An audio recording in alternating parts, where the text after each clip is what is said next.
Hello मेरे बच्चों, कैसे हैं? आपको होली की हार्दिक शुभकामनाएं मेरे बच्चों। होली का ये रंगों का त्योहार आपकी जिंदगी में बहुत सारी ढेर सारी खुशियां लेकर आए। तो बच्चों, आज इस होली के पर्व पर हम एक और जबरदस्त टॉपिक की शुरुआत कर रहे हैं मेरे बच्चों। और टॉपिक का वीडियो का थंबनेल आपने देख लिया होगा, जैसे कि आज हम पढ़ने वाले हैं कि वैद्युत क्षेत्र रेखाएं। तो बच्चों, जबरदस्त होने वाला है ये टॉपिक। मैं आपके पूर्ण रूप से इसका हलवा बना दूंगा आपके लिए आज होली के पर्व पर। तो आप इस वीडियो में पूर्ण रूप से बने रहें मेरे बच्चों, क्योंकि आने वाले टाइम में जो ये टॉपिक मैं आपको पढ़ा रहा हूं बहुत ही हेल्पफुल होने वाले हैं। तो बच्चों चलिए, बिल्कुल समय बर्बाद मैं नहीं करूंगा, जैसे कि आप जानते हैं, और चलते हैं वीडियो की ओर। ठीक है, तो मेरे बच्चों सबसे पहले हम समझ रहे हैं वैद्युत क्षेत्र रेखाएं। तो वैद्युत क्षेत्र रेखाओं के बारे में मैं आपको बताने वाला हूं बच्चों। जैसे कि आपने कक्षा 10 के अंदर एक टॉपिक पढ़ा होगा, वहां पर आपने देखा होगा कि एक चुंबक थी, वहां पर मैग्नेट थी। मैग्नेट के दो ध्रुव थे मेरे बच्चों, एक ध्रुव N और एक ध्रुव S। बच्चों, जब आपने ये मैग्नेट देखी होगी, चुंबक बोलते हैं इसको गांव में आप सब देसी भाषा में, ठीक है। तो चुंबक अपने चारों तरफ एक क्षेत्र बना लेती है मेरे बच्चों। ये ऐसा क्षेत्र है, ये यहां पर अपने चुंबकत्व को दर्शाती है, यानी कि दूसरे पदार्थ को अपनी ओर खींच लेती है। ठीक है, वो लौह चुंबकीय पदार्थ होना चाहिए, क्योंकि ये क्या है, चुंबक का क्षेत्र है। यहां पर ये अपनी ताकत शो करेगी मेरे बच्चों, यहां तक अपना क्या करेगी, अपना जोर प्रदर्शित करेगी। ठीक है, यहां तक अपनी चिपकाने की क्षमता को ये क्या करेगी, प्रदर्शित करेगी इतने इतने क्षेत्र में। अगर यहां से आप इस क्षेत्र से बाहर निकल गए तो ये आपको जो आपका पदार्थ है लौह चुंबकीय है, लोहा मान लीजिए आप, तो उस पदार्थ पर कोई भी प्रभाव नहीं डालेगी। अगर आप इस लौह चुंबकीय पदार्थ को, मान लीजिए लोहा है हमारे पास, इसको अगर इसके क्षेत्र में लाएंगे तो अपनी ओर चुंबकित कर लेगी, अपनी ओर उसे चिपका लेगी ये। ठीक है, तो ये जो फील्ड है इसका, इसी को हम बोलते थे वहां पर मैग्नेटिक फील्ड, चुंबकीय क्षेत्र। ठीक है, तो मेरे बच्चों इन चुंबकीय क्षेत्र में ये कुछ रेखाएं होती हैं ऐसे। ठीक है, इस क्षेत्र में ऐसे, जो कि एन सिरे से कहां को चलती थी मेरे बच्चे, एस सिरे की ओर चलती थी। ये हमने पूर्ण रूप से काल्पनिक रेखाएं बनाई थी, हम दिखाने के लिए, आपको समझाने के लिए रेखाएं बनाई थी वहां पर।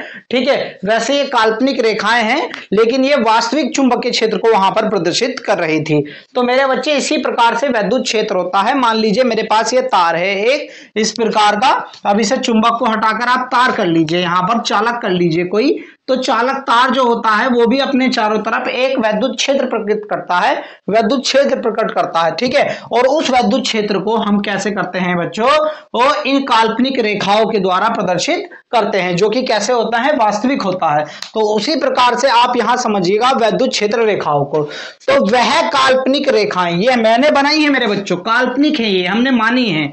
तो वह काल्पनिक रेखा है जो वास्तविक वैद्युत क्षेत्र, भाई वैद्युत क्षेत्र तो वास्तविक होगा मेरे बच्चों, वह काल्पनिक रेखाएं जो वास्तविक वैद्युत क्षेत्र को प्रदर्शित करती हैं, तो बेटे उनको ही क्या करते हैं, हम वैद्युत क्षेत्र रेखाएं कहते हैं। आपको पूर्ण रूप से समझ में आ गया होगा। मैं आपको एक बार और बता दूं कि जैसे कि ये कोई चालक तार है, इसके चारों तरफ हमने आपको बताया कि क्या होता है, वैद्युत क्षेत्र होता है। तो इन क्षेत्र रेखाओं को हमने काल्पनिक रूप से बताया कि ये इस प्रकार से हो सकती हैं। ठीक है बच्चों, ये काल्पनिक रेखाएं हमने बनाई, लेकिन ये वास्तव में होती हैं। ठीक है, हमने इस वास्तविकपन को इन रेखाओं के द्वारा दर्शाया है। वही बात मैं यहां कहना चाह रहा हूं मेरे बच्चों, वह काल्पनिक रेखाएं जो वास्तविक वैद्युत क्षेत्र को प्रदर्शित करती हैं, वह उसी को हम क्या कहते हैं, वैद्युत क्षेत्र रेखाएं कहते हैं। बच्चों इसके कुछ गुण भी होते हैं, वो गुण भी हम पूर्ण रूप से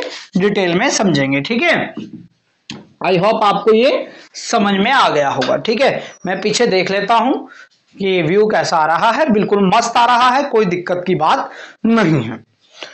आप इसका पहला गुण पढ़िए कि वैद्युत क्षेत्र रेखाओं के किसी बिंदु पर स्पर्श रेखा उस बिंदु पर वैद्युत क्षेत्र की दिशा को प्रदर्शित करती है, दिशा को बताती है। आप ऐसे मान लीजिए कि कोई आपने वैद्युत क्षेत्र रेखाएं खींच ली। ठीक है, इस पर ये कुछ बिंदु हैं, बिंदु 1, बिंदु 2, 3, 4 और एक 5। ठीक है बच्चों, ये वैद्युत क्षेत्र, पहला बिंदु E1, E2, E3, E4 और E5। ठीक है मेरे बच्चों। अब देखो वैद्युत क्षेत्र रेखाओं के किसी बिंदु पर, ये कोई बिंदु मान ली हमने, किसी बिंदु पर खींची गई स्पर्श रेखा, बिंदु पर स्पर्श रेखा, भाई इस पर आप स्पर्श रेखा खींचिए ऐसे, जो इस बिंदु को स्पर्श करती हुई जानी चाहिए, ऐसे स्पर्श कर रही है मेरे बच्चों, और इसको स्पर्श करते हुए यहां पर जाएगी ये, इसको स्पर्श करते हुए यहां पर जाएगी ये, इसको स्पर्श करते हुए यहां पर जाएगी ये, और इसको स्पर्श करते हुए बच्चों ये यहां पर जाएगी। यस या नो मेरे बच्चों, कि वैद्युत क्षेत्र रेखाएं के किसी बिंदु पर स्पर्श रेखाएं उस बिंदु पर वैद्युत क्षेत्र की दिशा को प्रदर्शित करती हैं, अर्थात इस बिंदु पर वैद्युत क्षेत्र इधर होगा, इस बिंदु पर वैद्युत क्षेत्र इधर होगा, इस बिंदु पर वैद्युत क्षेत्र इधर होगा, इस बिंदु पर वैद्युत क्षेत्र इधर होगा, और इस बिंदु पर वैद्युत क्षेत्र इधर होगा। अर्थात किसी वैद्युत रेखा या किसी वैद्युत रेखा के किसी बिंदु पर खींची गई क्या स्पर्श रेखा वैद्युत क्षेत्र की दिशा को बच्चों प्रदर्शित करती है। अब यहां पर समझ लीजिएगा, इसका पहला पॉइंट आपका पूर्ण रूप से क्लियर हो गया होगा। अब दूसरा पॉइंट समझिएगा, वैद्युत क्षेत्र रेखाएं धनात्मक से शुरू होकर ऋणात्मक की ओर चलती हैं। अब मान लीजिए क्या है आपके पास, ये क्या है,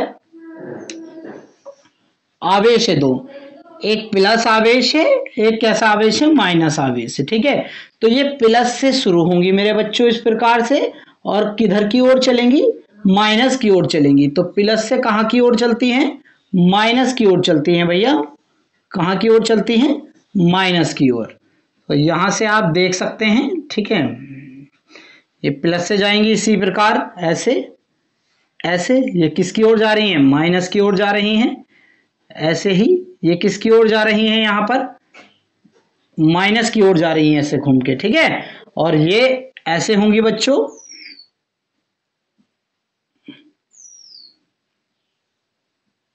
ठीक है, ये किधर से आ रही हैं, प्लस से आ रही हैं। ठीक है बच्चों, ये पूर्ण रूप से ऐसे, माफी चाहूंगा ये चिन्ह उल्टे बना दिए मैंने, ये ऐसे। ठीक है, ये तो इस रूप से माइनस की ओर से आ रही हैं, ये प्लस से ऐसे चलकर ऐसे आ रही हैं। तो आप पूर्ण रूप से यहां पर समझ सकते हैं। ठीक है, प्लस से, इसका मतलब है प्लस से शुरू होकर कहां की ओर चलती हैं, ऋणात्मक की ओर चलती हैं बच्चों। तीसरा पॉइंट समझेंगे बच्चों, इससे पहले मैं एक बार पीछे का व्यू देख लेता हूं, बहुत जबरदस्त व्यू आ रहा है, कोई समस्या की बात नहीं है, बीच बीच में हिल जाता है ये। तो धनात्मक के लिए अब दो आवेश थे बच्चों, जैसे कि एक धनात्मक था और एक आपके पास ऋणात्मक था। ठीक है, तो एक बात समझिएगा, धनात्मक के लिए आवेश से होकर अनंत तक जाती हैं। ये बल रेखाएं किससे शुरू होती है, धनात्मक से शुरू होकर कहां की ओर जाती हैं, अनंत की ओर निकल जाती हैं बच्चों, अनंत की ओर। ये बात, ये पॉइंट बहुत ज्यादा आपको मोस्ट इंपोर्टेंट टॉपिक है ये सबसे, मेरी निगाह में सबसे इंपोर्टेंट जरूरी पॉइंट इसमें पॉइंट नंबर 3 है। आप इसके ऊपर मोस्ट इंपोर्टेंट लगा लीजिए, क्योंकि इसी पॉइंट को मैं आगे रिलेट करूंगा, आप जब देख लीजिएगा। ठीक है, तो यहां पर देखिएगा, ये जो है अनंत की ओर जाएंगे बच्चों, सारी निकलकर कहां पर जाएंगी, अनंत की ओर। ये सब कहां जा रही हैं, अनंत पर जा रही हैं, सब अनंत पर जा रही हैं ये। ठीक है, आपको भी मैं रिलेट्स करूंगा इस बात को, आप टेंशन ना लें।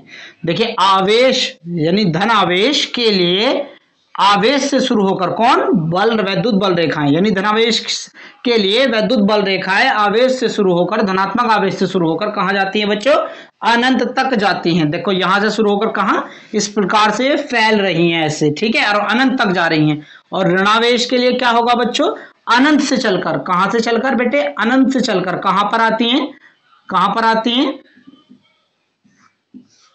अनंत से चलकर कहां पर आती हैं, ऋणावेश की ओर आती हैं। ठीक है, तो अब की इसमें क्या हो रहा है कि ये अनंत से चलकर कहां पर आ रही हैं, अनंत से चलकर ऋणात्मक की ओर आती हैं। सब कहां से चल के आ रही हैं, आपके अनंत से चलकर आ रही हैं। तो ठीक है, आप ये इसमें समझ गए होंगे, पूर्ण रूप से कोई भी आपको डाउट नहीं होगा।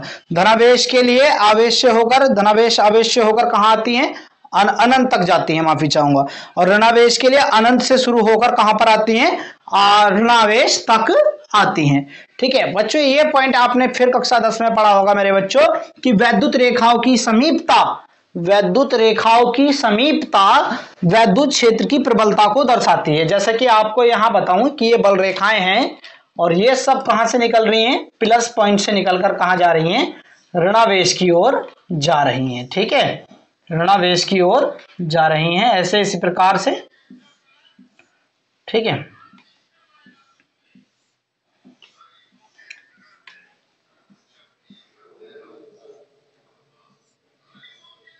ठीक है। तो बच्चों देखो यहां पर प्रबलता को वैद्युत रेखाओं की, यहां पर देखो कितनी समीपता है इस पॉइंट पर। ठीक है, ये देखिए यहां पर बल रेखाएं एकदम पास पास हैं, तो जब बल रेखाएं पास पास होंगी, समीप समीप होंगी, तो वहां पर क्या होगी, प्रबलता होगी। ठीक है, और जब दूर दूर होगी तो वहां पर क्या होगी, कमजोर हो जाएंगी। ठीक है, वैद्युत क्षेत्र वहां पर कमजोर हो जाएगा। वैद्युत क्षेत्र की समीपता वैद्युत क्षेत्र की प्रबलता को प्रदर्शित करती है, अर्थात जहां पर वैद्युत बल रेखाएं बहुत पास पास होंगी, जैसे आप देख सकते हैं मेरी उंगली है ये, इन्हें बल रेखाएं मान लीजिए, अब ये छिदी हैं, देखिए कितनी कितना गैप है इनमें, तो यहां पर क्या होगा कि वैद्युत क्षेत्र क्या होगा, बहुत वीक होगा। अब ये क्या है, देखिए इस प्रकार पास पास आ गई हैं, अब देखिए इनके अंदर गैप कम है, तो यहां पर इनकी समीपता किसको प्रबलता देगी, वैद्युत क्षेत्र को प्रबल करेगी। ठीक है मेरे बच्चों, तो ये पूर्ण रूप से। चलिए बच्चों अब पांचवें पॉइंट को समझते हैं। ठीक है, तो पांचवें पॉइंट में क्या कह रहा है, दूसरे को नहीं काटती, परिच्छेद नहीं करती, क्योंकि ऐसा करने पर परिच्छेद बिंदु पर वैद्युत क्षेत्र की दो दिशाएं हो जाती हैं, जो कि बात कैसी है, असंभव। चलिए इस बात को प्रैक्टिकली देखते हैं। तो ये एक वैद्युत क्षेत्र रेखा हो गई, दूसरी वैद्युत क्षेत्र रेखा यहां हो गई। अब इन दोनों ने इस दूसरे को यहां पर काटा, तो हमने आपको बताया था कि यहां पर कह रहा है कि वैद्युत क्षेत्र रेखाएं परस्पर परिच्छेद नहीं करती, क्योंकि ऐसा करने पर परिच्छेद बिंदु जो है जहां पर इसने काटी है उस पर वैद्युत क्षेत्र की दो दिशाएं हो जाएंगी। तो दो दिशाएं कैसे हो जाएंगी आप बनाइएगा। तो ये मैंने यहां पर पहला पॉइंट देखिए, वैद्युत क्षेत्र रेखाएं किसी बिंदु पर परिच्छेद बिंदु पर स्पर्श रेखाओं पर उस बिंदु पर वैद्युत क्षेत्र की दिशा को प्रकट करती हैं, तो यह प्रदर्शित करती हैं। तो यहां पर सबसे पहले आप क्षेत्र की दिशा बनाइएगा इस बिंदु पर। तो इस बिंदु पर जब क्षेत्र की दिशा स्पर्श रेखा खींचकर आप बनाएंगे तो यहां बनेगी। ठीक है, ये क्षेत्र की दिशा हो गई आपकी, क्योंकि स्पर्श रेखा क्षेत्र की वैद्युत क्षेत्र की दिशा बताती है। इस वाली रेखा पर खींचेंगे तो वैद्युत क्षेत्र की दिशा किधर आएगी, इधर आएगी। तो देखिए इसी परिच्छेद बिंदु पर वैद्युत क्षेत्र की कितनी दिशाएं हो गई मेरे बच्चों, दो दिशाएं हो गई। और जो दो दिशाएं हो गई बच्चों, ये बात कैसी हो जाती है, असंभव बात हो जाती है, संभव बात नहीं होती है। तो बच्चों इसी कारण क्या है कि वैद्युत क्षेत्र रेखा परस्पर एक दूसरे को कभी नहीं काटती है। तो मेरे बच्चों ये था आज का लेक्चर वीडियो, आपको कैसे लगा आप मुझे कमेंट में बताइए। अगर कोई डाउट इसमें बचा है तो आप मुझे कमेंट बॉक्स में भेज दीजिएगा, ताकि मैं उसका पूर्ण रूप से आंसर कर सकूं आपको। ठीक है मेरे बच्चों, तो आप इसको अपनी नोट्स अपने राइट डाउन कर लीजिए अपने नोट्स में, ताकि अगर कोई डाउट हो तो आप मुझसे पता कर सकते हैं। तो जब तक के लिए मेरे बच्चों अपना ध्यान रखना, bye bye and take care. और बहुत ही अच्छा लगा मुझे आपके साथ ये वीडियो लेक्चर शेयर करते हुए, धन्यवाद।